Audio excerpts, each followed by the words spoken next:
Salam keluarga El Shaddai yang saya kasihi. Kiranya Tuhan Yesus menyertai kita semua. Bagaimana kabar saudara hari ini?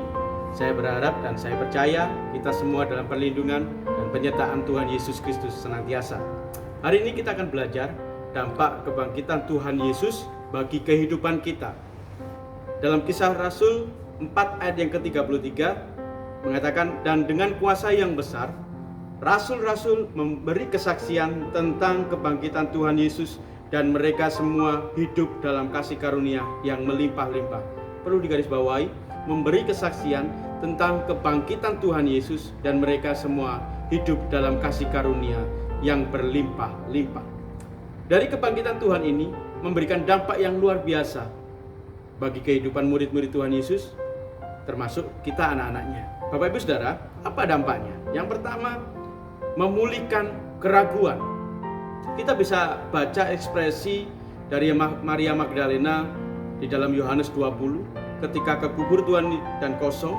Dia berkata kepada murid-murid yang lain, Tuhan telah diambil orang dari kuburnya dan kami tidak tahu di mana ia diletakkan.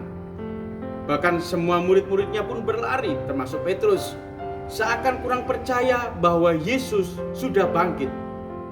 Padahal Tuhan Yesus sendiri sudah mengatakan lebih dari satu kali bahwa Yesus akan mati, dikubur dan bangkit pada hari yang ketiga. Di ayat yang ke-8 sampai 9 di pasal yang sama, Petrus melihat dan percaya bahwa selama ini mereka belum mengerti kitab suci dan mengatakan bahwa ia harus bangkit dari antara orang mati. Kita juga bisa melihat Thomas. Dia berkata, sebelum aku mencucukkan jariku ke tangan, kaki, dan lambung Tuhan yang berlubang, aku tidak percaya. Sebab itu janganlah kita ragu-ragu. Kita sembah Yesus dan dia memang benar-benar hidup. Banyak kesaksian di dalam Alkitab, lebih dari 500 orang yang menyaksikan bahwa Yesus sudah bangkit. Bapak Ibu Saudara, kalau dia sudah bangkit dari mati, berarti dia pasti menyelesaikan perkara yang kita hadapi hari ini. Dia bangkit, memulihkan keraguan. Bapak Ibu Saudara, Bapak Ibu Saudara, dalam Matius 21 ayat 21 mengatakan, jawab Tuhan Yesus kepada mereka, aku berkata kepadamu sesungguhnya jika kamu percaya dan tidak bimbang, kamu bukan saja dapat berbuat apa yang ku perbuat, Tuhan Yesus perbuat dengan pohon ara itu, tetapi juga jikalau kamu berkata kepada gunung ini, beranjaklah dan tercampaklah di laut, hal itu akan terjadi. Yakobus 1 ayat 6 mengatakan, hendaklah ia memintanya dalam iman dan sama sekali jangan bimbang, sebab orang yang bimbang sama dengan gelombang laut yang diombang-ambingkan kian kemari oleh angin. Yang pertama, memulihkan keraguan. Yang kedua, runtuhnya egoisme dalam pelayanan dan persekutuan. Bapak Ibu Saudara, kisah Petrus yang kembali menjadi penjala ikan setelah Tuhan Yesus bangkit membuktikan dia menjadi seorang yang egois. Dalam Yohanes 21 ayat 1 sampai 3, saudara bisa baca di sana. Tuhan Yesus menampakkan ke pantai atau danau Tiberias dan dia menampakkan seperti ini. Di pantai itu berkumpul Simon Petrus dan teman-temannya.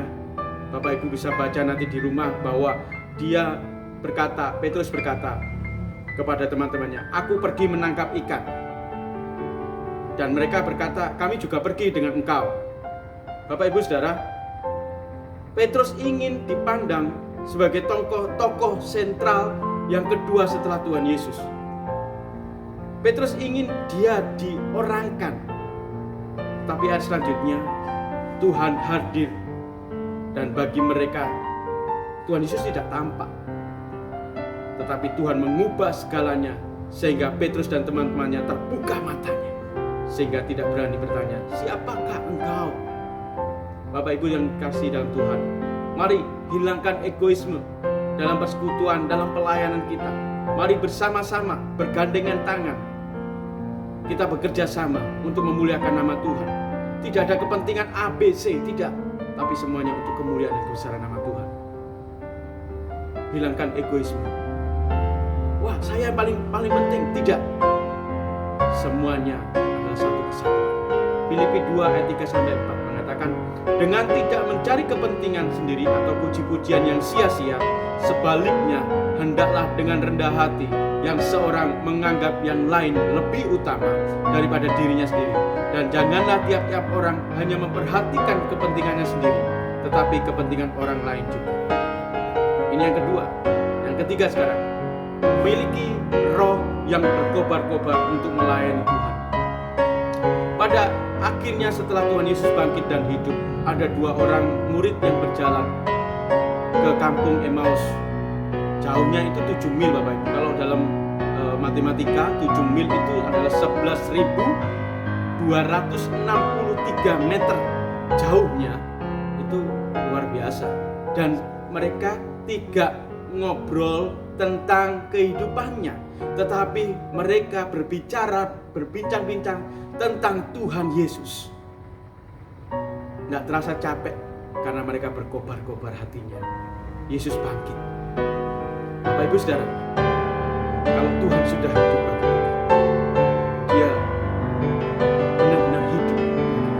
Mari setiap kita, jangan loyo, jangan patah semangat. Tuhan hidup, saatnya bagi anak-anak Tuhan bergairah untuk melayani Tuhan.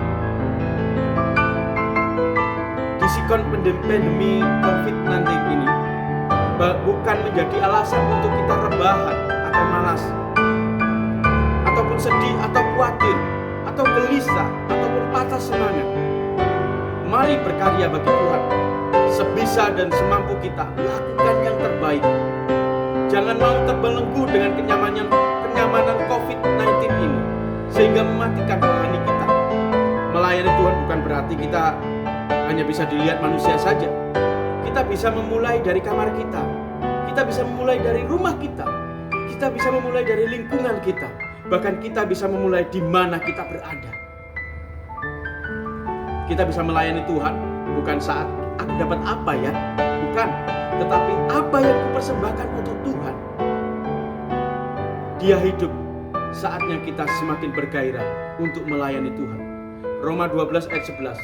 Janganlah hendaknya kerajinanmu kendor, biarlah rohmu menyala-nyala dan layanilah Tuhan. Kiranya Tuhan Yesus memberkati kita semuanya. Amin. Selamat melayani Tuhan. Salam firman kehidupan.